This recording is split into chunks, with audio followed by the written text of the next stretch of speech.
What a filthy job. Could be worse. How? Could be raining.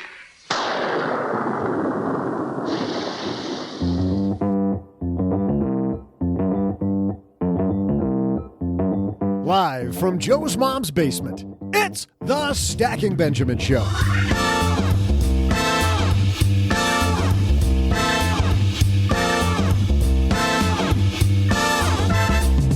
I'm Joe's mom's neighbor, Doug, and I got a big announcement.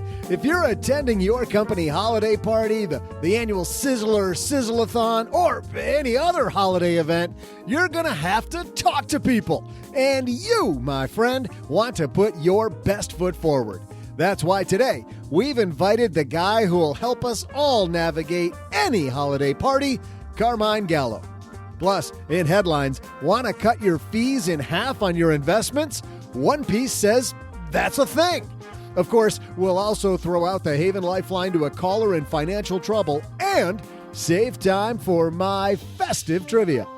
And now, two guys who are ready to fire up the lights on this podcast episode, Joe and O-G.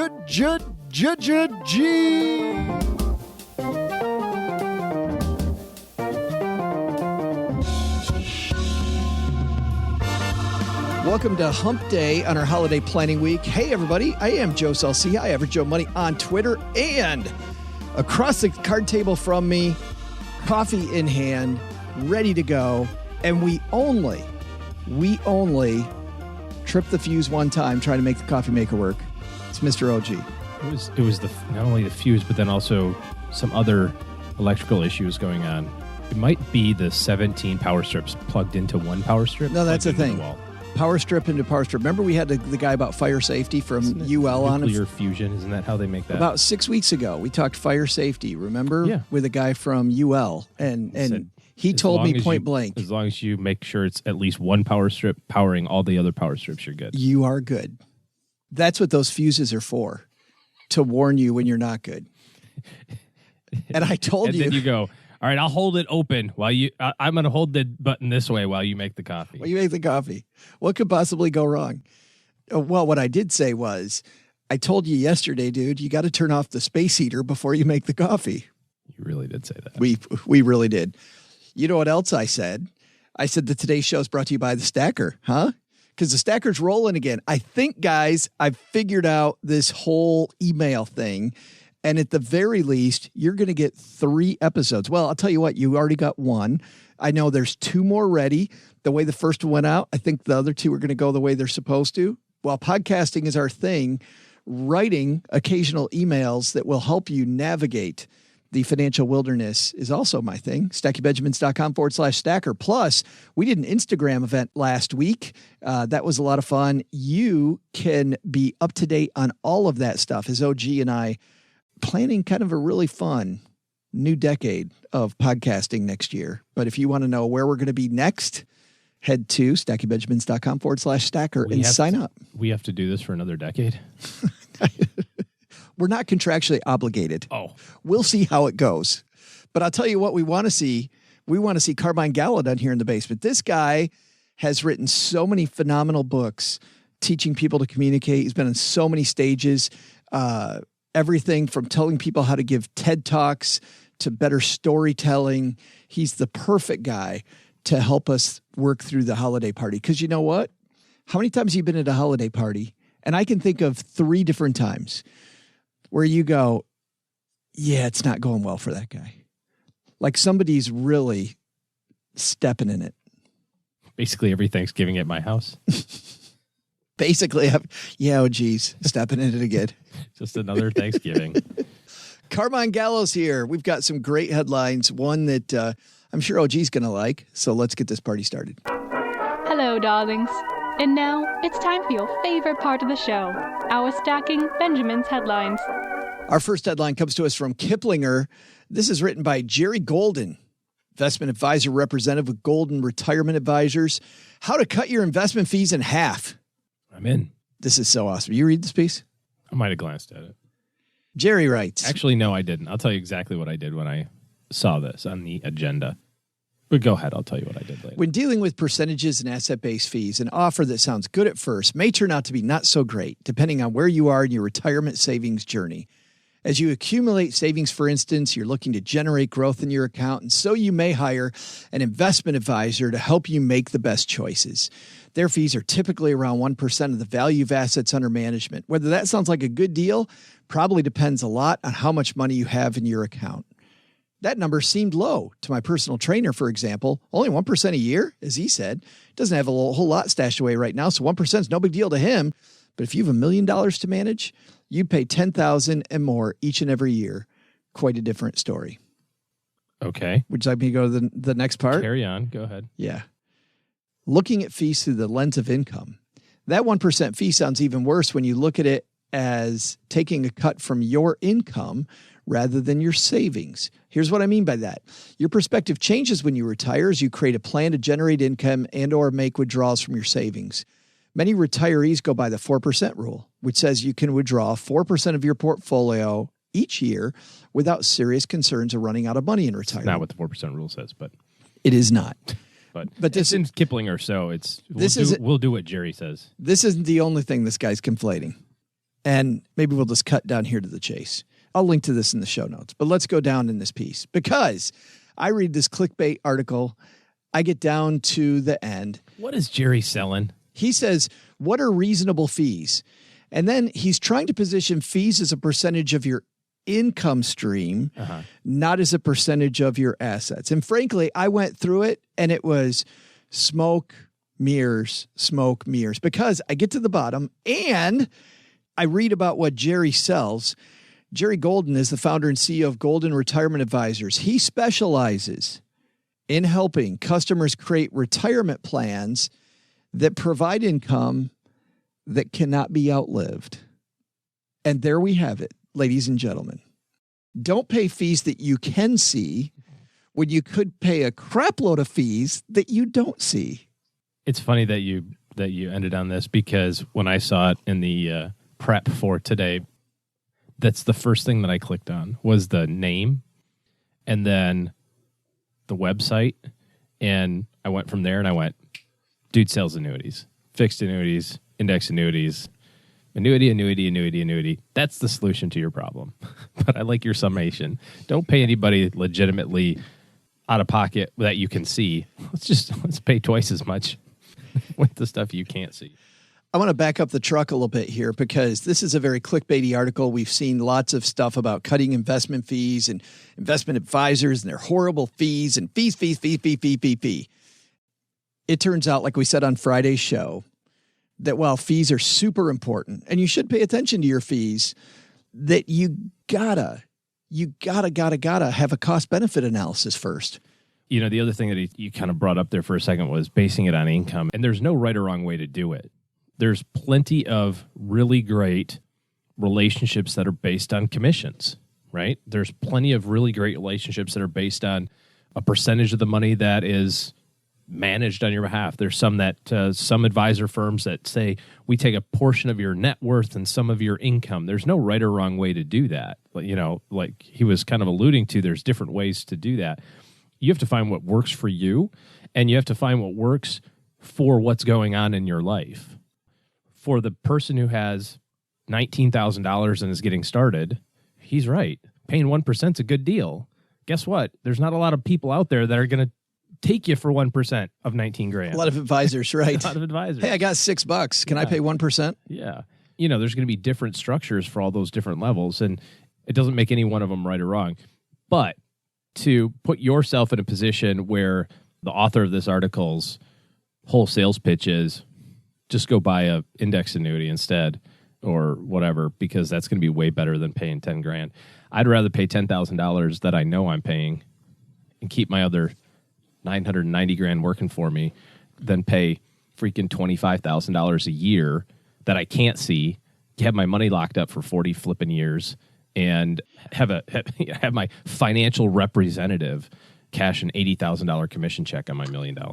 Well, I'm going to show you my bias here. My bias is I want smart people in my corner, people smarter than me about the stuff that they're doing. helping me in those areas because I don't have time to be an expert in everything. I don't want, this is my bias, I don't want somebody in my corner. No offense to Jerry. I don't know Jerry at all. Might be a phenomenal annuity sales guy. Could be. Sounds like he's on Kiplinger's. Could be fantastic. I don't know. He's an amazing salesperson. I personally, this is my personal opinion, do not want to work with somebody who specializes in one product to fit a solution that is multifaceted. If all I sell are hammers, everything looks like a nail. I don't want to start with the product, and I don't want to work with somebody. If I walk into a Chevy dealer, he's not going to take me out on a lot and show me a bunch of Fords. Right. It ain't going to happen. So that to me is the lesson here. And the sad thing, to your point also, is when you watch CNBC, you watch Fox News, you read Kiplinger, whatever it might be, always go to the source, which is exactly what you did, OG. So I think that's probably our lesson. Our second piece here comes from the Federal News Network, people that report on stuff going on with the federal government. Our friend sounds like so fake. It sounds like something that would be on The Simpsons. The Federal News Network. This is a fake news site about government benefits. Not at all, actually. But this is written by Nicole Greisko and was brought to us by our friend Gregory in the Basement Facebook group and said he wished that we would talk about this. Your wish is our command, Gregory. Well, yeah, and we don't want to talk just about people that work for the government or in the military, all people that would have this new benefit we're going to talk about. I want to make this a larger discussion about benefits in general. But OPM, which stands for? Other people's money. Yes, either other people's money or in this case, it's the Office of Personnel Management, announces new long-term care insurance plan option. Federal government rolling out some new long-term care options for their employees. The Office of Personnel Management earlier this week launched a new plan and rate structure under the Federal Long-Term Care Insurance Program. The new plan called FLTCIP 3.0 because the government likes to make it easy. That's easy to remember. Is available to federal and postal service employees, annuitants, active and retired military members, and qualified relatives who apply for coverage on or after October 21st, 2019. FLTCIP 3.0 emphasizes home and community care services. Is there a different type of? Facility only. Yeah, facility only. Notably, the new plan includes what long-term care partners have described as a premium stabilization feature. The feature... Pay way more now so that it doesn't have to go up a whole bunch later. The feature is supposed to reduce the need for future premium increases, which, as current FLTCIP participants can attest to, have risen dramatically in recent years. Under this feature, the premium stabilization amount will be calculated as a percentage of premiums paid under the FLTCIP 3.0 group policy. All right, that's holy cow. First of all, let's talk about what Thanks for picking a winner, Gregory. Let's talk about exactly what they're doing here, though. With long-term care, they're correct, OG. We have seen prices go through the roof. And the frustrating thing is once you buy a long-term care policy, you got to keep paying the premiums because if you don't, you might not qualify for a different one. Remember years ago where some companies had that pay 10 option where you could pay the whole premium off basically over a 10-year period? That's looking pretty sweet right now. Right. If you would have done that. But long-term care is priced like every other insurance. It's based on the probability of it happening and the amount of exposure the insurance company has if it does happen. And so we know from statistics that there's a 1 in 2 chance or 1 in 2.5 chance that you'll need some assisted care later in life if you're over 65. And we know that the average cost of that care is about $100,000. So if you know there's a 1 in 2 chance that you're stroking a check for $100,000, how much do you think the premium should be? Maybe $50,000, give or take, plus profit on top of it. So it's pretty easy to kind of figure out what that ends up being. The problem is that where these were originally sold years and years ago, they were sold at whatever the number was, $2,000 a year, $2,500 a year. And companies realized, hey, we didn't price this right. Our odds are incorrect. The cost is rising faster. We know that healthcare costs are rising exponentially. And this extends to nursing home care as well, or private care, which is kind of what we're talking about now. So companies have had to come back to policyholders and say, hey, we told you it was going to be $2,500 a year, but we need to make a change. It's $5,500 a year. And Now you're kind of committed. You're like, Yeah. I'm 17 years into this. What am I going to do? Do I want to stop? Now, thankfully, most companies are giving you the option to reduce your benefit in order to keep the same premium. So they're not, it's kind of an all or nothing thing, Yeah. thankfully. But nevertheless, that changes your plan quite a bit. To your point, the piece says long-term care insurance premiums rose as much as 126% the last time OPM recompeted its contract for I the did program. that in my head, and I'm about right. You are right there. In 2016, the premium hikes affected roughly 264,000 people. We're not experts on this policy, so I don't want to go into it too much, OG, but it appears based on this piece, so I'm not reading the policy, which is what I prefer to do. Frankly, if you want to know how policy works, read it. And most companies, by the way, do a good job of breaking it down like into a Q&A format and making it easier than you think to actually read what the policy is. And policies come with a free look period where you can read the policy and hand it back and say, you know what? No, thank you. So I like that. You can also get everything about it ahead of time. But in this piece, it says what this feature means is premium payments may be offset by as much as 50% when the participant has reached age 85 and has been enrolled in 3.0 for at least 10 years. So as long as you pay for it for 10 years, this extra amount, you can reduce your premium by 50%, age 85 and older. Premium increases. Premium increases. Yeah. So there's a No, premium payments. So your premium can go down 50%. So at a time of life where it's probably going to be tough for you to get a second job, instead of your premium going up, your premium could, it says, could is the operative word in my head here, go down. What I want to know about this policy, so let's talk about this, OG. What I want to know about this policy is what are the mechanisms they're using to decide whether I get the 50% decrease or not? Because insurance companies are out there to make money. They need to be fair to be competitive.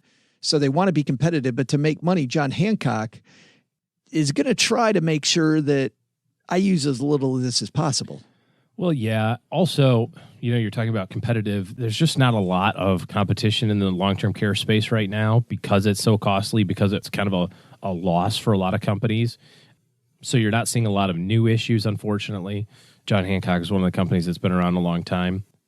If there's any saving grace in all of this kind of premium discussion, whether it's up or down or sideways, is that in every state, if you live in, right now we're in Michigan. If you live in Michigan and you have a long-term care premium, they can't just willy-nilly increase it on you. It has to get approved by the insurance commissioner. I'm not saying that there's not any hanky-panky going on behind the scenes, because there probably is.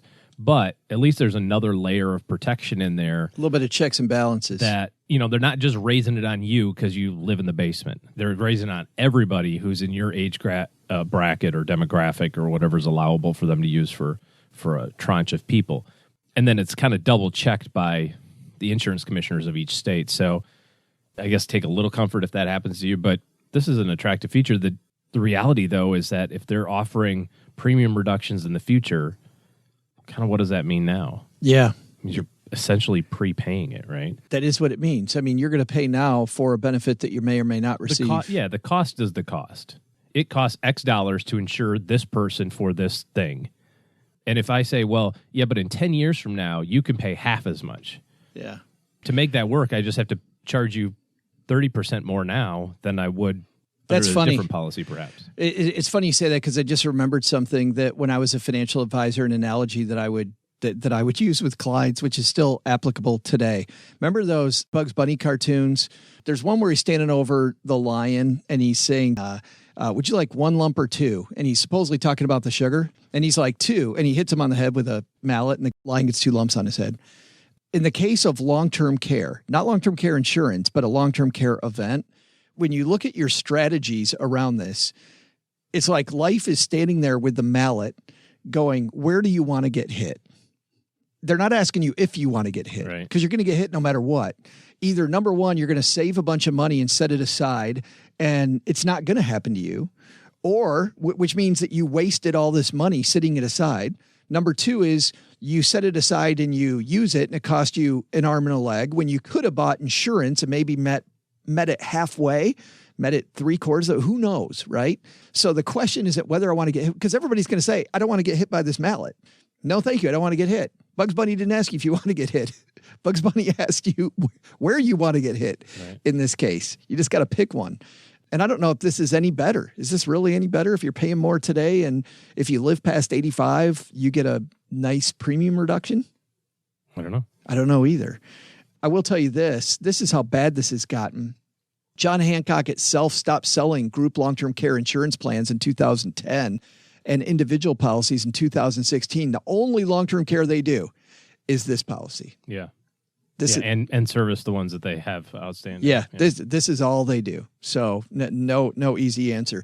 I think our lesson there is deal with long-term care early and how you're going to handle it, and don't think about it later on. You don't want to spend your retirement worried about long-term care. Make a decision, make an informed decision, and get it out of the way. I think that's lesson one. Lesson number two is looking at how to cut your fees. Buy a fixed annuity. Maybe buy more annuities. Not that solution.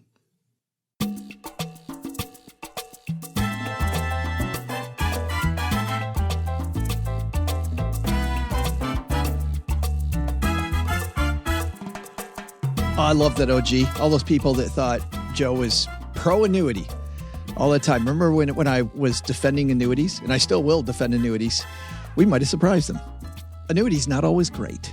I think if you make every product the same in terms of the benefit to the person who sells it, it'd be so much better. It would be pretty interesting to see where the money goes. If Jerry sold every product, it would also be interesting to see what that asset allocation would look like, what that mix asset would location, be. Yeah. Asset location. Woohoo. Yeah. I'm just saying, like, yes, compared to stocks or ETFs or mutual funds and annuities and whatever, if everything's, flatlined. I was having this discussion with somebody a couple of weeks ago about an insurance product that person had, and didn't seem terribly appropriate as we were talking about it. I just said, how interesting would it be if the commission on that insurance product was the same as the fee structure in your brokerage account? Yeah. Like, do you still think that would have got sold the same way? Probably not. Probably not. Well, Steve started the music, and for people who have been around a while, you know what that means. We're going on and on about annuities. And we got a guest here, OG. Carmine Gallo is upstairs talking to Mom. He's a 3-time Wall Street Journal best-selling author, super popular keynote speaker. I've seen this guy talk. He's such a great speaker. He's a Harvard instructor, leadership advisor for some of the world's most admired brands. His books are incredible if you're trying to communicate better. Talk Like Ted was one of his first bestsellers. The Presentation Secrets of Steve Jobs, The Storyteller's Secret. His latest book that came out last year is called 5 Stars, The Communication Secrets to Get From Good to Great, to quote Jim Collins.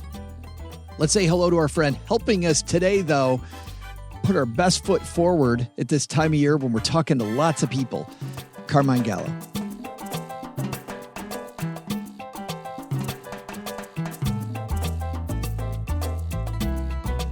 And coming down the stairs to the basement, I'm so glad we have this guy with us this week.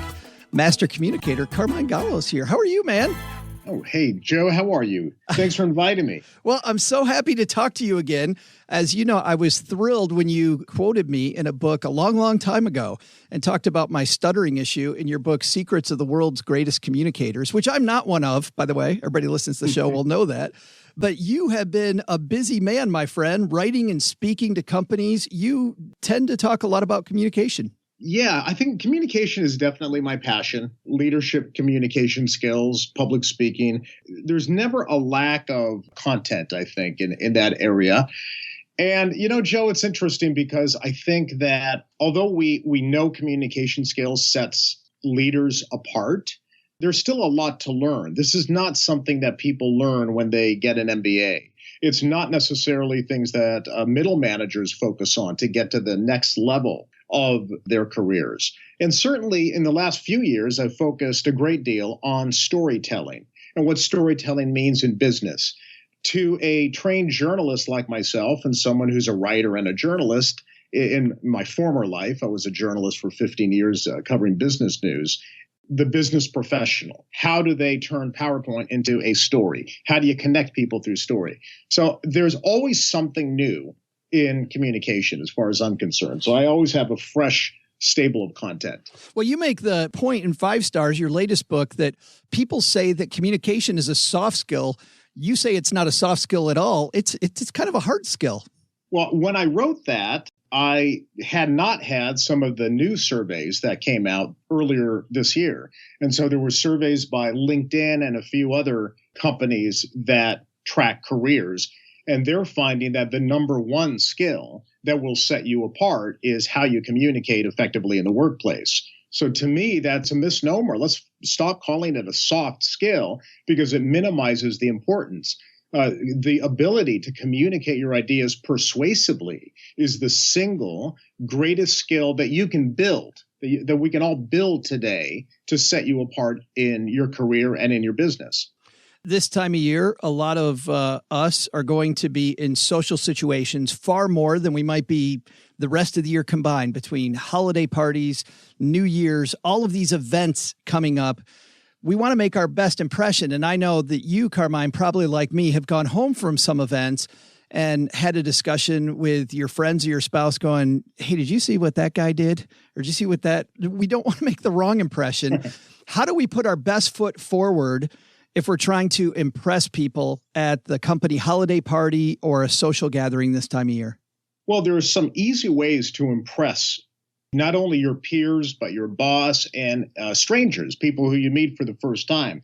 There are actually some very easy ways to do that are all backed by not only by science, but by studies and surveys. And so one of my favorite techniques that I use all the time now, I'll tell you the backstory after I tell you what the technique is. In order to be interesting, you have to be interested in other people. That is the number one foundational skill to stand out in any room and to be the most interesting person in a room, is to be interested in other people. Now, to me, again, that came naturally because I was a journalist, so I was always skilled at asking questions. Let me give you a quick backstory. It'll take about 30 seconds. I was on a plane trip, and this is where it all came together for me. I was on a plane trip, and I was next to a CEO of a large company, that a well-known company that was on, and he was on his way to the East Coast to do CNBC and business interviews. And he was also a golfer. So we had that in common. Now, on a plane, you can tell pretty quickly when somebody wants to talk to you or not. And he obviously was chatty, so it was fine. And I asked him some questions about golf, and I learned that he had friends, because he's a big CEO, he had friends who were Arnold Palmer at the time and a lot of professional golfers. So he regaled me with stories almost the whole trip. And I kept asking him all these questions about who he met and the golfers he met, and also about his business. Well, here was the big revelation for me, Joe. When I walked off that plane, the last thing that gentleman said to me was, that was one of the most interesting conversations I've ever had. And, oh, Joe, it hit me like a brick because I realized I stopped in my tracks in the middle of the airport. I think the guy behind me bumped into me. I stopped because I realized this is the fundamental secret to making a positive impression on somebody. He barely asked me a question. I don't think I told him much of my story at all. And the conversation was him talking about his stories.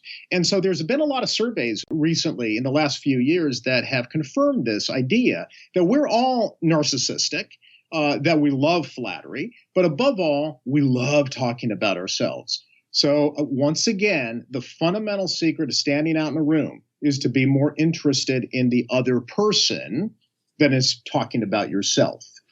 Which makes me think then the inverse of that, Carmine, would be walking around the room talking about yourself nonstop is probably the first non-starter. And isn't that what most people do? Absolutely. Yeah. I've been to too many conferences, too many networking events over my 20-year career, and I can tell you it all starts with I. I've done this, and let me tell you about myself, and let me tell you how successful I am, and let me tell you what I've done this year. That gets boring really quickly. Because people want to talk about themselves. So it sounds counterintuitive, but the most powerful way to become an interesting person is to be interested in the person you're speaking to. It's interesting when we go to these events and you're with people and you want to say something, there's lots of times, Carmine, that I'm not sure how to broach that conversation, how to begin the conversation. How do I just walk up to that person who I really want to make sure that I talk to at one of these events? Well, that's why you have to do a little preparation. You have to have some stories and anecdotes in your back pocket. and an opener or a reason for saying hello to somebody. You have to do a little preparation. Let me give you a quick example of something that happened to me recently in the last few months. Again, I met a world famous CEO. This gentleman came up to me and he had already known a few things about me. He knew about my daughters, that they were in gymnastics. He knew of a few other personal anecdotes about me. What I learned later is that this particular CEO is ultra successful because he has this amazing ability to network and to build rapport with almost everybody he meets. His assistant told me, get this, Joe, his assistant told me that before every conversation with someone new, she has to put together a little binder of information about that person. Wow. Just little personal anecdotes, little personal information. And so it's all contrived, Joe, but he makes this instant rapport like he's known you forever and you're just the best of friends. And that's how he builds this incredible network of world leaders and influencers around the world. But you got to do a little homework ahead of time if there's someone in particular that you'd like to strike up a conversation with. Well, it is funny because I'm sure, Carmine, some people listening are thinking, well, that is so contrived, right? It's so fake. But that doesn't mean that that's going to create a fake discussion. Like you said, I think you have to kind of start there to get to the real conversation. Absolutely. Joe, I neglected to do something before this podcast, which I should have done. There are a lot of surveys out there that show, or study, I should say they're academic studies, that show that people like to be flattered. They like to be praised, even when, and get this, even when it seems like it's fake flattery, they still like it. We all like to be praised. You know what I should have done before this show? Because you and I haven't spoken in a while. I follow you on Twitter, but you and I haven't spoken.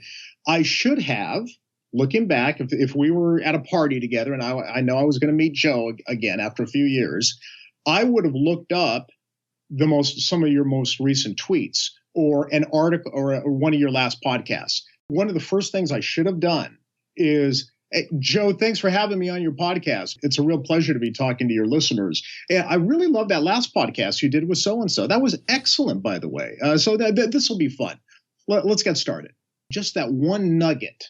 Even if you think, Joe, that it may have been insincere, you would have kind of it would have puffed you up a little bit. Sure. Because we are ingrained to want to be liked by other people. So you got to find that one piece of, and I guess this is a completely different piece of information. Not only be interested in another person, but praise them, flatter them. Find one anecdote or one piece of information that you can bring up in the conversation. I thought about that. I recently saw the Mr. Rogers movie, starring Tom Hanks, and I'm not sure if you've seen it yet. Oh, but tell me about it. I wanted to see it. Well, I thought what's interesting about what you're saying is Mr. Rogers did that throughout the movie. Throughout the movie, Tom Hanks' character said, you know what, Carmine, I'm so proud of you. I just love the way you come across with other people. And he would tell full-grown adults that he was proud of them, but you'd always see them puff up their chest, right? I'm like, I'm not 9 years old. I'm 51. But when you start talking about how cool I am, hey, I love it. I mean, he mastered that. Okay, so Joe, what you're telling me, and I can't wait to see the movie, because from what I've read of the real Mr. Rogers, he was very intuitive early on. He understood empathy and how to connect with people, not just children, but with adults. Yeah. And so I think that movie is obviously reflecting that. Yeah. And what the surveys say, and they are quite surprising, is that even flattery that is obviously insincere flattery or a little too much, where the listener knows that they're being worked on, even in that case, they still love hearing it. Yeah. So if you can make it just a little more authentic and natural, then it really makes a big difference in making a connection with people. But again, most people don't do that, Joe. They don't. Because it's all about them. It's all about, I can't wait to start talking, to tell you everything about my books, Joe, and what I've been doing. And it's not about you. It's about me. But I think, and you have to get past that narcissism. We all have it. I think there might be something else going on too, because I have difficulty praising other people. I don't know what it is, but I don't think it's narcissism as much as it is maybe exposing too much of me. Maybe it's my Midwestern kind of keep it in roots from my parents of don't overshare, don't whatever. But me telling somebody how much I like them and how much I like their work, I always feel a little bit exhausted after that. Like, it is tough. I don't know what that's all about. Maybe that's for my psychologist. Well, okay. So, I'm sorry. Here's the key, and let's be very specific because the studies do get specific about this. Authentic praise is much more powerful. Okay. So you don't want to be too inauthentic where you're just trying to find things to praise about people. But it's for someone like yourself, hey, it's very easy for me to find a podcast or anything that I'd say, hey, Joe, I really like that one. And that would be authentic, right? Or like that CEO who met with me and he can find that I have 2 daughters, that I live in a certain area. You can find all that. That's easy on the internet. He didn't do it. His assistant did it. What he does is he finds that one piece of connection. Yeah. And here's something really important that we need to talk about. Earlier this year, I spoke to Grazer, the entertainment producer, Brian Grazer, the Hollywood producer. And he was telling me about a technique that has worked with him. And this is negotiation. It's not necessarily meeting in a room, but it does have to do with meeting strangers for the first time. When you meet someone for the first time, it's all about the eye contact. And he said this is the fundamental skill that he has learned that over the last 40 years. And here, Joe, I'm waiting. I'm waiting for like this big revelation from on high. He's going to give me the secret of communication. And he said, the secret, Carmine, to making a connection, look people in the eye, put down the phone. Because most people are, again, introverts too, are a little uncomfortable with eye contact. Yeah. So make sure that you look somebody in the eye, for a few seconds. Don't look over their shoulder or look for someone more interesting to talk to. This is kind of like the old Bill Clinton model too. That's why Bill Clinton was supposedly this incredible person at establishing rapport with people, because he would look you in the eye and focus on you like you were the most important person in the room and ask you a question, get you to talk about yourself, and maybe, give you a little flattering praise that he did in the Southern Arkansas way, But he was this incredible rapport builder. And Brian Grazer told me that when he met Bill Clinton, because he's met a lot of famous people, he was one of the most incredible people at building a one-on-one rapport with you. It's like you're old friends and that's the first time you've met the guy. So I think that these are some of the techniques and qualities that any of us can develop when we're in a situation like an office party or a workplace gathering, especially if you're talking to people who you don't converse with every day. I love the look them in the eye advice because it takes this party that I'm at where there's a lot of different people and also makes it more intimate. For the next few seconds, it's just you and I having a connection, which is, in a crowded room of people, very hard to have, but it also shows this respect for the person that you're talking to that, no, you are worth my time, and goes back to, asking a lot of questions, be interested in people. I want to ask questions on 2 more topics. One is, and you've written about this extensively, you talked about it at the top of our discussion here, about storytelling. Most of us think we're really crappy storytellers, right? We hate telling stories. And somebody at a party might go, oh, Carmine, remember that time that you did X? And now you've got 10 people listening. You can feel the heat of their stares while you're telling this story. What are some touch points that people might want to remember if they're ever in that situation to tell a really good story? I'm asked that quite a bit, or I'm asked about stories quite a bit. I believe it. Yeah, because I'll be I was just in a social situation at a dinner party with new people. Inevitably, somebody will say, hey, Carmine, I understand you interviewed so-and-so. Tell us about it. Right. And I'm forgetting the interview. Oh my gosh. When was that? They must have found an old YouTube video of me. And I've got 10 people looking at me, all quiet, waiting for me to tell them this incredible story. So I've been in that situation before. Above all, you have to keep it short, don't you, Joe? Yeah, right. Yeah, you've got to keep it short. And people like to ramble, especially on stories. And what I like to do is when you're going into a social setting is to have 1 or 2 anecdotes in your pocket that are related to either the workplace or something that you've learned. People love to learn something new. That's the other kind of secret to impressing people. they like to talk to people who are interested in them and also who have something interesting to say, something new. So if I knew my boss was at a particular function and maybe I don't interact with him every day, maybe it's a large company, him or her, I would have not only the project that I'm working on, because they're probably going to ask, oh, hey, Carmine, good to see you again. What have you been working on this year? Oh, well, as you know, I'm on this particular project team. I would have one little anecdote that maybe, hey, here's something amazing that I learned when I went to this conference that we hadn't been doing before. We hadn't even thought about before. And here's what we're doing. And here's what I learned. That's a story, Joe. A story doesn't have to be like a novel. It doesn't necessarily have to flow like a movie. It can just be an anecdote. Storytelling is something that we all do. It's how we process our world and it's how we communicate information. But it doesn't have to be this beautifully well thought out story of beginning, middle, end, conclusion, transformation, conflicts, heroes, villains. It doesn't have to be that. We do that when we've got weeks to prepare for a presentation. But if I'm just in a room, it's more of an anecdote.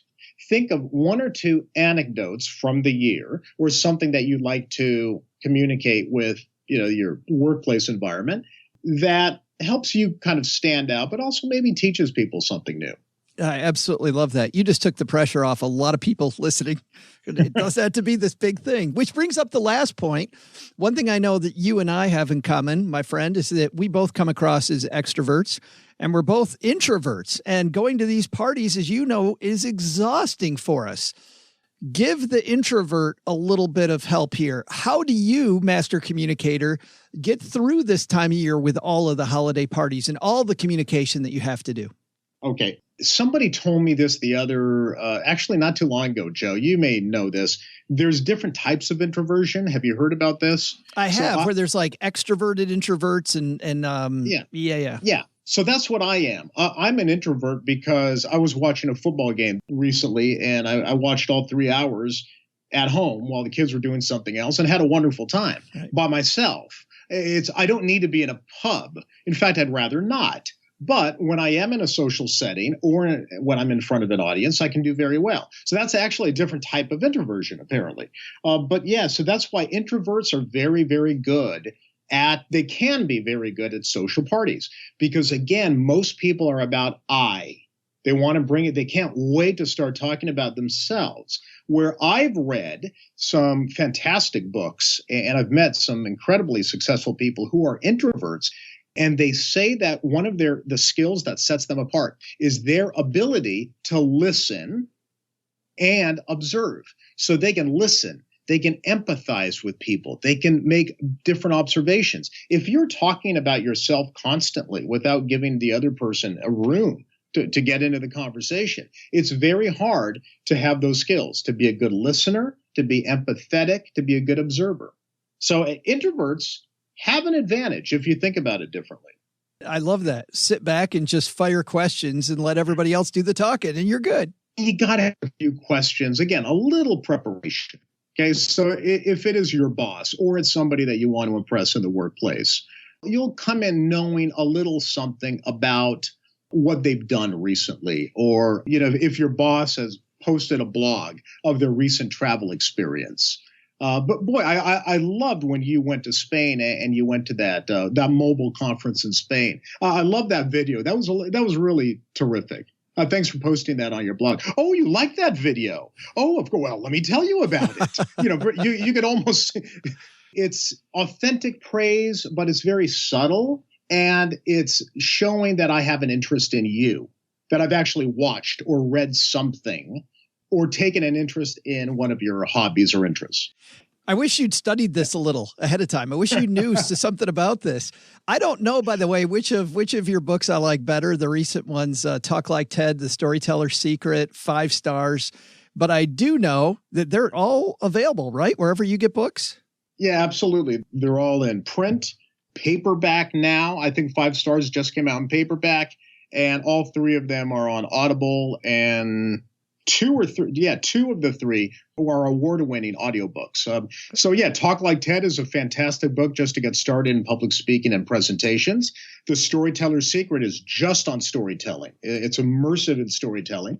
And 5 stars, I find it good for a lot of young people or people making that transition to management to leadership or people who are just starting out in the workplace.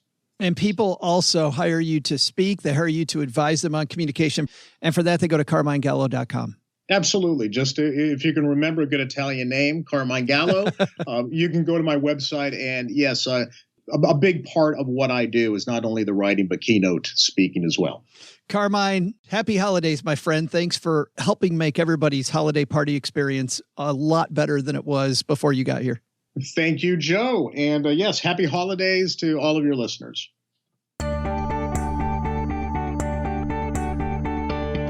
Hello, trivia friends. I'm Joe's mom's neighbor, Doug. And while Carmine Gallo might call himself a communication guru, well, take this, Carmine, while I communicate the most intricate part of the show, my trivia. Check out how I light a candle under all of the holidays like a vanilla pine tree smelling ninja right into this trivia question right here. Every end of the year holiday uses candles in some way or another. So how about this? What major candle company lost its founder this year? I'll be right back with the answer after I find out why this candle has no cinnamon scent. I mean, what's the point of a candle without cinnamon?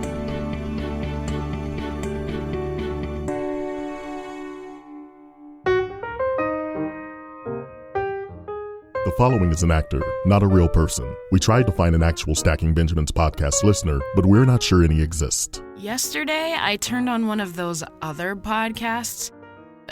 More money talk?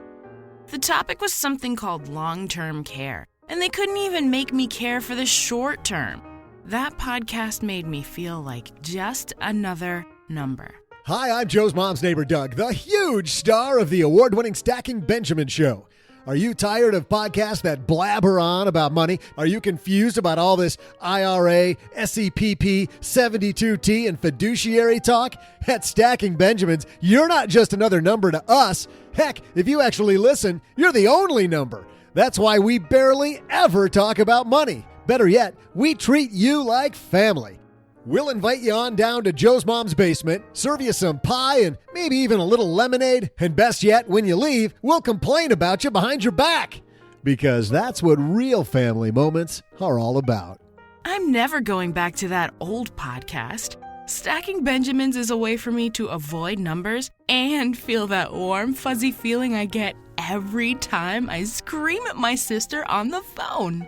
Stacking Benjamins, where you're not a number. Your family.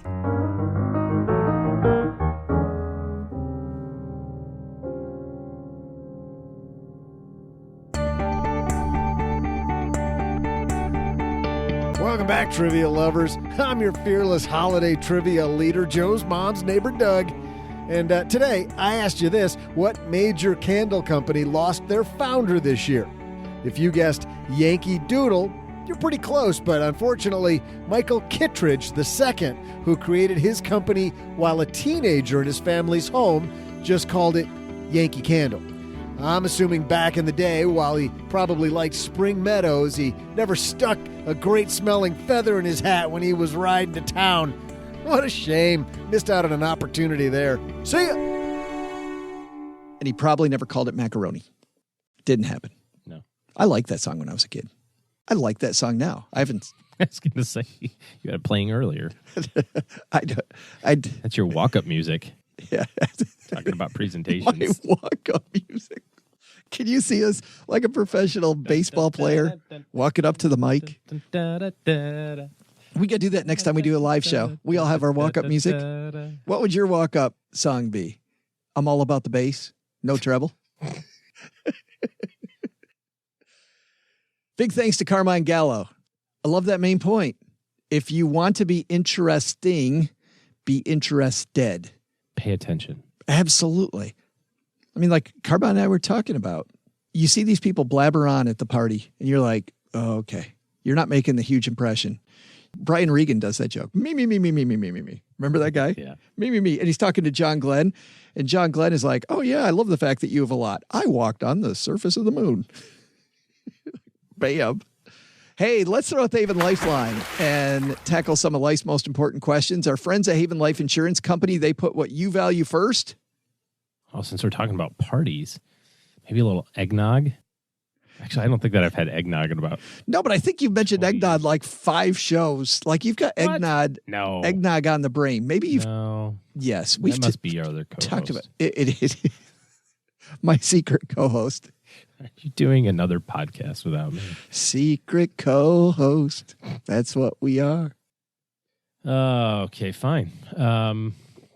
How about little ham roll-up things with the little pickles in them and the cream cheese? I don't do those. No, you don't do ham roll-ups? No, not So my little thing. Finger food. Anything with olives, though, I'm all over it. Olives, okay. Love the olives. It's your loved ones and your time.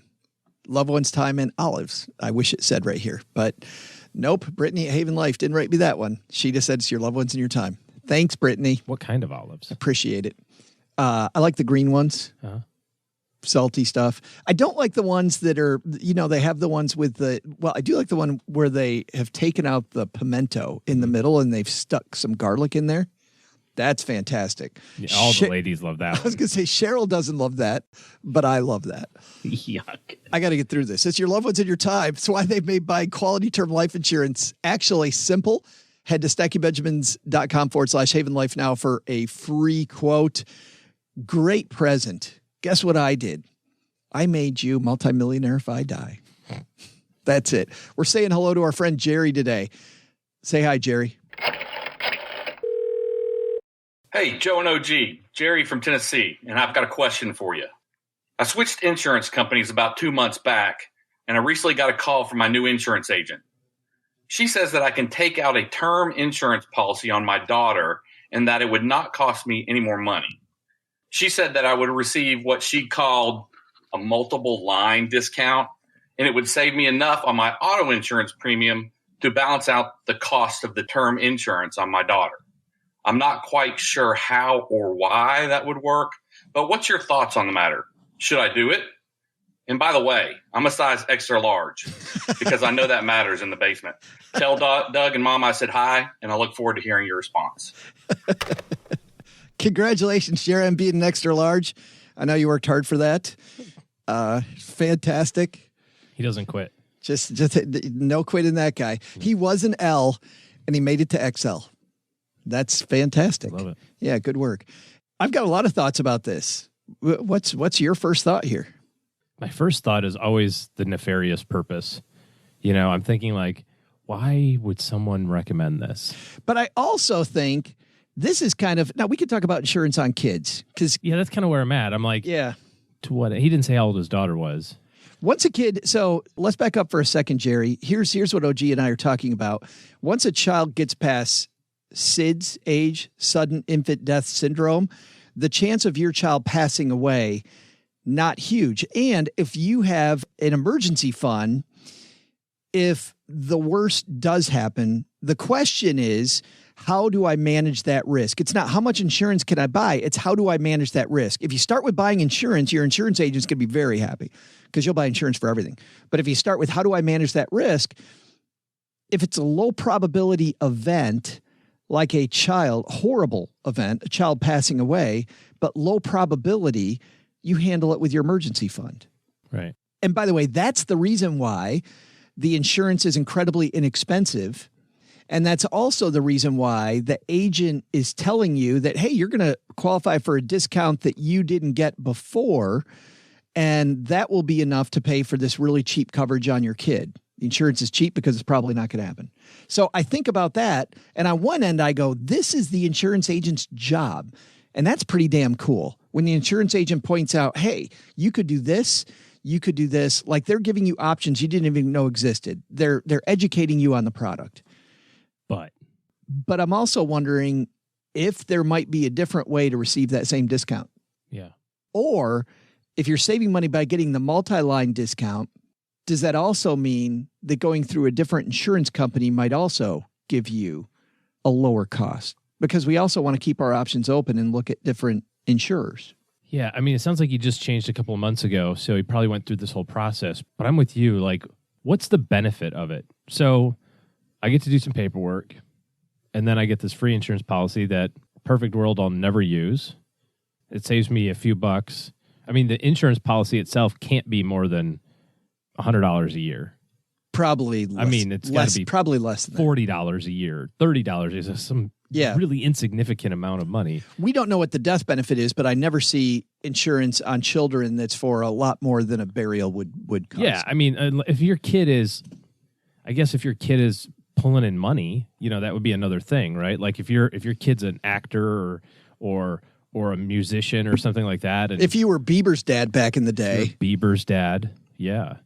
But assuming not, then what would be the death benefit? Like $25,000?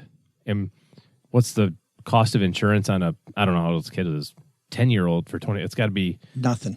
A nickel. I have no idea. So all of this work in order to save $7 or $17 or whatever that number is seems a little odd. But if it's easy to do, why not? Who said it's going to be easy? I mean, well, I don't know what the process is, but if the process is easy and she's bringing it to the table, I like your idea better though. I like what you said. I didn't think of this one. You said, find me a discount a different way. And I would think, like, what else is open from a risk standpoint that I need to consider that's not this? Because like you said, you don't have to worry about your kid getting hit by a bus, God forbid, because if you have a good cash reserve, that should be more than adequate to cover that.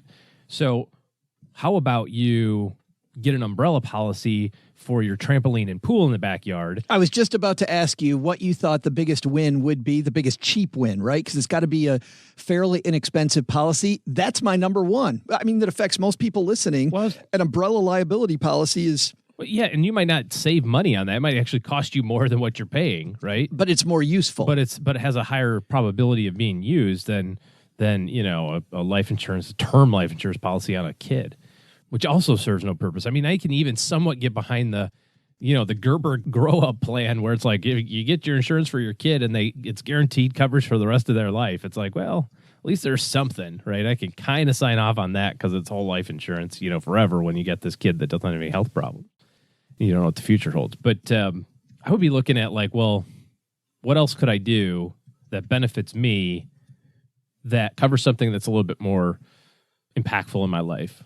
Maybe you should raise your liability coverage or, on your auto policies, or maybe you should combine your home insurance with your auto policies to get the multi-lines discount on that way, now, or whatever. There's some phenomenal agents out there, and she might have suggested that to show you, though, Jerry, that she's in your corner and that she's looking for opportunities for you to spend your money more wisely. And if that's the case, which I've had agents in my corner that have done that, I still use an insurance agent today for a lot of my stuff because I like having that person who helps me navigate this weird world that I know a lot about, but I don't have time to deal with. I think the help could be valuable. I think the answer here is to talk to her.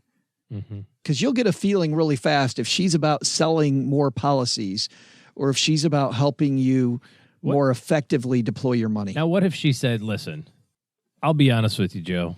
I'm 3 policies short of like a bonus. This is free for you, pretty much. I'm going to lower your other premiums, so it's going to offset it. But this helps me out a ton. At the end of the year, I'm trying to hit this tier of recognition in my organization. This is a win-win. 2 things I would do. I'd say, number one, is there a way that helps me more, that I can help you? If there's a way that helps me more, then let's talk about that. Number 2 is I still want to know overall whether you're in my corner or not, because if you are in my corner and you are helping me do better with my overall insurance picture, then hell yeah, absolutely.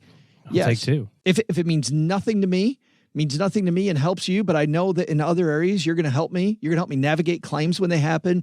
You're going to be somebody that tells me, yeah, don't do that. Like I love the waiter that says, yeah, don't order the thing.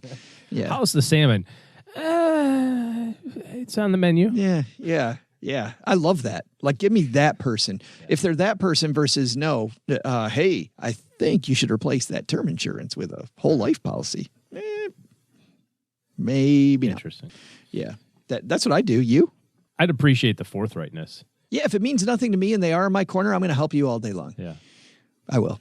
Thanks for the question, Jerry. Got a question for us? Head to stackybenjamins.com/voicemail. Very easy to use there. And by the way, if you've got more of a long form question, OG's firing up a sister show in the new year. Be more of like a brother show, but whatever. Well, I think of it as a sister show, but whatever. If you've got a longer, more complicated question and you want to have OG address that, you can't get it into a 90-second voicemail spot, head to Ask a Planner at stackybenjamins.com. But if it's less than 90 seconds, we could handle it here like Jerry just so eloquently did in 46 seconds. Even told us his shirt size. stackybenjamins.com/voicemail. Very easy to use. All right. That's going to do it for today. Thanks to everybody for hanging out with us. Doug's going to do all the thank yous because roll into it. Doug, take it from here, man. What should we have learned today? Yep, Joe, I got it. First, take some advice from Carmine Gallo. Want to make a great impression at your holiday event? Be interested instead of focusing on blabbing on about how you're interesting. You'll make a better impression. Second, how about some advice from OG? Want to cut your fees? How about asking about the articles you're reading? Someone's getting paid a lot of money under the table while pointing at everybody else. But the big lesson?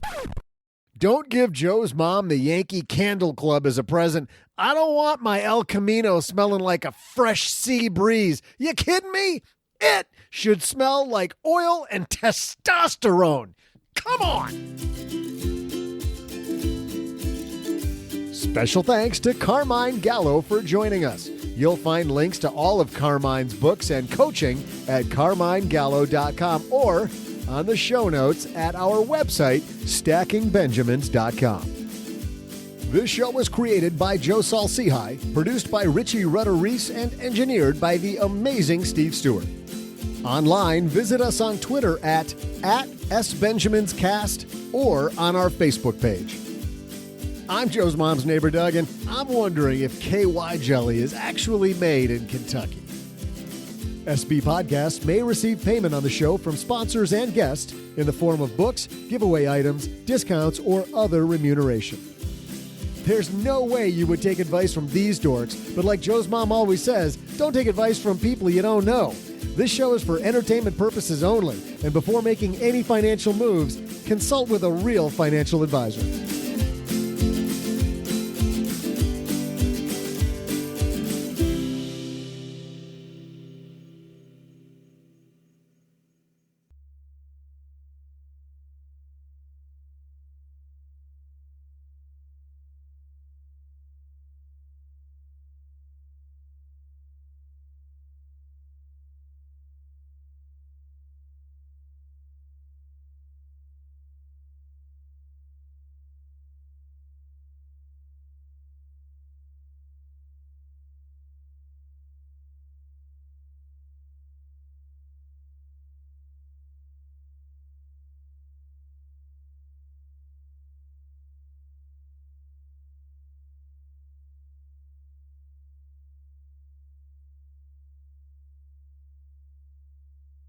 Welcome to the after show. This is the part of the show where we generally talk about stuff not related to finance. Today, we're kind of going to straddle it. We're going to talk about something we normally don't talk about, which is how this product gets made. Oh, yeah, that's right. Well, because how the sausage is made. Yeah, I super appreciate it. I really appreciate it when people take the time to write us an email about how the show gets made. When people leave us a review and they talk about things that they don't like about the show, I can't really respond to those for two reasons. It isn't like Yelp where I get to write message from the manager. I'm so sorry that the bed felt too hard for you. Why don't we talk and I can explain why we have hard mattresses or whatever it might be. It isn't Yelp. You leave a review for us on iTunes, it sits there. And I also cannot talk about those because we've done it in the past. And when we talk about bad reviews, what happens is we get a bunch more because people think it's funny. Yeah, because the trolls know that we pay attention. And frankly, we do this as much for us as we do for you. You can't podcast if you don't enjoy it. And I tell you, every time we get a negative review, OG will tell you, it brings my ass down a lot. It really, really, really is frustrating. But the frustration Sit isn't in a corner and suck on your thumb. Well, and you realize you're not going to be for everybody. Mm-hmm. You are not going to make a product for everybody. I'll give you an example. The one that frustrates me the most, before we get to this particular letter, the one that frustrates me the most is the person who says that we don't give you enough nuggets. This is meant to be, on purpose, a chatty, light show about some pretty deep topics. We want to be the point of the spear with people coming into the world of personal finance.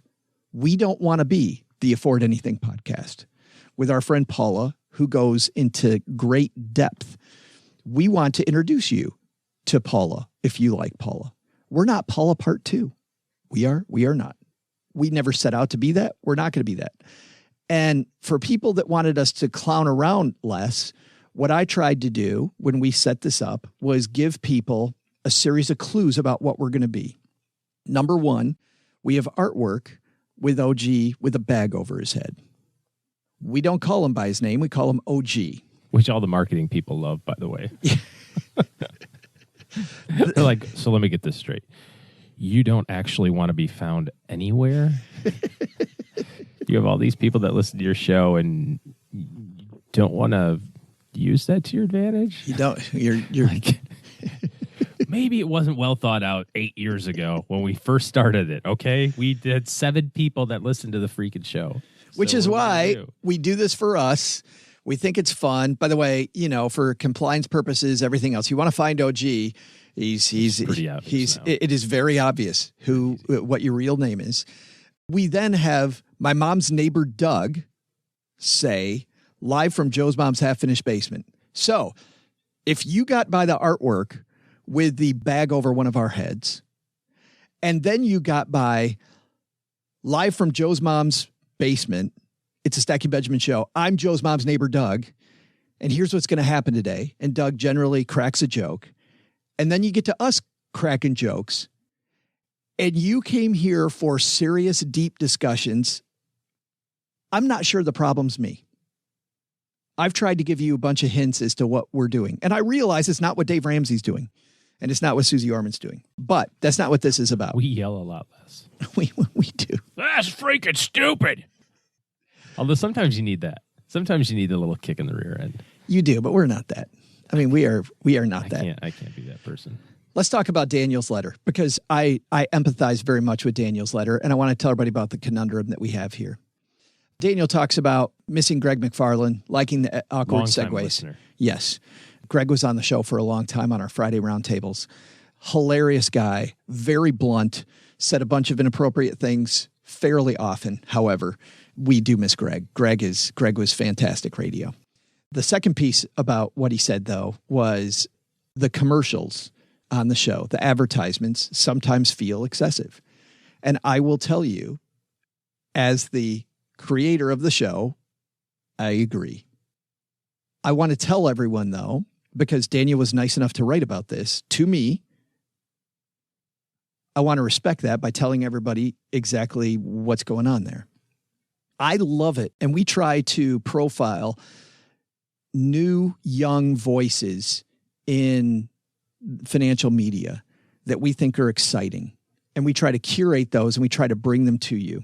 And the most frustrating thing for me has been, over the decade now that I've been in financial media, has been when we discover a new exciting voice and they say, I'm not going to accept any advertising revenue, not going to accept any sponsorship, not going to do any of that because I just love this and I believe in it. And I've seen this over and over and over again. Exciting new voice, not accepting any sponsorship. And because there's no money coming in at all, 6 months, 7 months, sometimes a year later, they're gone. And the reason they're gone is because the excitement is now gone and there isn't any revenue driving the project. There has to be some revenue driving the project. And because I know mostly because of the marathon running I've done, that this is a marathon and not a sprint. We need to exist. I'm not always going to be on. I need a team of people around me who I have to hire. And because of that, we've decided to build this podcast that's made for a wide audience, that is made as an introductory podcast. Somebody on the team is going to be fired up. We want to bring consistently good shows to people. We need revenue coming in to do that. And so there are two concepts in advertising. There's a pre-roll and a mid-roll. And the pre-roll is very short and is packaged with the mid-roll for our advertiser. Mid-roll is where you talk about it longer. Initially, what I did was we put the mid-roll in the center of the trivia, mostly because I've been listening to podcasts since 2005, and I'm with you guys. I freaking hate it when there's an advertiser spot right in the middle of a good discussion. Hey, OG and I are talking about something cool, but first I want to talk about Casper mattresses. I'm throwing my device. Or the worst one where like literally it stops. The automatic ad insertion. Is that what it is? Yes. Because I was listening to one and it was like literally the guy's talking and it was almost mid-sentence, or like he asked a question of the guest and then it just like literally cut right to it. And I said, that was kind of a weird thing. And then I listened to a different show and it happened again. So it must be something that they do automatically or something like you said. But it was like this really, really interesting discussion. And all of a sudden it's like, it's not like he did it. It was a total different voice, or whatever. It was like very distracting. Yeah. All of a sudden it's a FreshBooks ad with some woman when it was a guy having the discussion or whatever it might be. I don't like that. I'm with you. I don't like that. So the reason when we created the show that we created Doug's Trivia, if you want to know the truth, is because I wanted a way to be able to disguise the mid-roll as a thought process. So me as a listener, I don't get upset. I'm like, are you kidding me? Now we're not stopping any discussion. We're giving you a chance to think about the trivia. We're lightening the show even more, which is what we want to do anyway with Doug. And we've worked hard on writing just to pull the curtain completely back, writing Doug's character better and working on the comedy of the show. Because I also agree with that from time to time, Doug does some stuff that just is beyond plausible or has done some stuff. We want Doug to be hard charging, to be the guy that goes after it and is consistently hitting the wrong wall. And you know it and I know it. But Wile E. Coyote. Yeah, but Doug doesn't know it, right? And then Doug figures it out by the end. And I feel like we've hit that mark more consistently and we're getting better at it, but you're always working on your project. But anyway, so what we did was we put two mid-rolls in there. What we found initially was I made them sound like radio advertisements.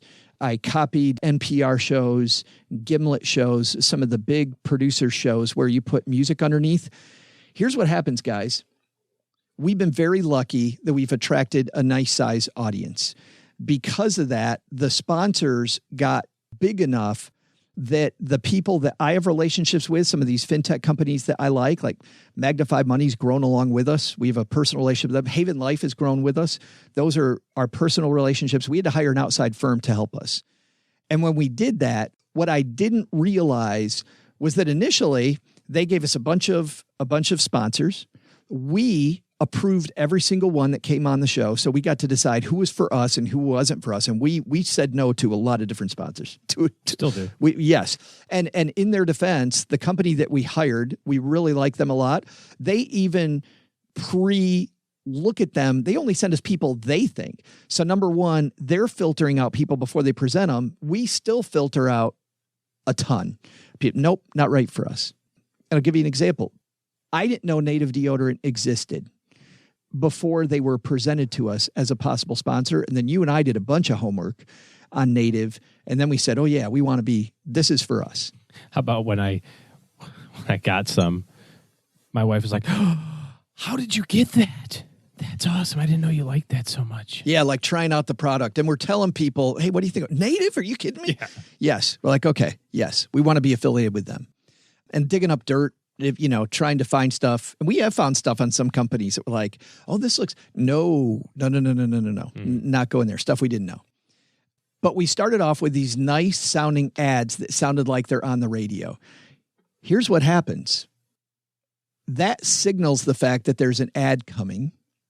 Everybody hits the fast forward button, and it's a waste of everybody's time. And The killer for us, because while we have an audience size where we can get sponsors, we don't make a lot of money on our sponsors because our audience size isn't nearly big enough for us to go, yeah, we'll just go ahead and play that music anyway. And if 40,000 people don't listen, we don't have 40,000 people listening to our average show yet. So because of that, we need these to be good for the listener and good for the sponsor. Because the sponsor pays attention. Yes. And also because the people that send us advertisements pay attention as well to conversion rates. And so what happened was nobody was converting, and all of a sudden our calendar was empty. And the reason our calendar was empty, the sponsor calendar was empty, was because of the fact that nothing was converting, and the people that we'd hired to find us advertisers weren't recommending us. They were recommending other podcasts instead of us because we didn't convert. So we had a couple really long meetings about how do we make this so it converts better and we don't upset people. We got rid of the music underneath the ads. We made worse segue transitions. If you want to know where the bad segues came from, the bad segues came because of the fact that if you listen, if I'm a listener and I listen for the bad segue and it's a fun ad, I'll listen to the ad. And we also decide to make it helpful, where in the past I would do most of the advertisements without OG here. Now, most of the time, OG and I are discussing, is this good for a small business owner? Does this deodorant work? When you go on a run or a bike ride, taking an RX bar along, or, the classes you take with Skillshare, what are we doing with this stuff? And when we made those more natural, you know what happened? The listenership spiked up. The conversion spiked up. They sent us more sponsors, which meant that it makes it easier for us to hire better writing. It makes it better for us to take classes to do better writing. We can have better equipment. We can make a better show. But at the same time, that means the ads are placed in places more often where you're going to listen. If we had 1 million listeners, I could do what Joe Rogan does or Tim Ferriss does, where they put the ads the first 5 minutes. I listen to Tim Ferriss. I fast forward for 5 minutes. Yeah. I listen to Joe Rogan about 6.5 minutes. Mark Maron, I will listen for 4 minutes, but he gets tricky. He'll do 4 minutes of ads, and then he'll talk a little bit. Then he'll do another set of ads, and then he'll do that. Like this dude's got mid-roll, then more mid-roll. Like Mark Maron has maybe 4 or 5 different things. So we have a conundrum, guys. I get Daniel's point. I love the fact he wrote me. Thanks so much for writing us about that. That's the strategy in where we place the ads and how we do the ad reads. If you've got a better solution for us where we can keep making a show that we're proud of, but at the same time, make it so that Daniel doesn't feel like we have advertisements as much, I would absolutely love that. Because we're with Daniel. Love the show. Love our advertisers, but definitely love the fact that you guys pay attention.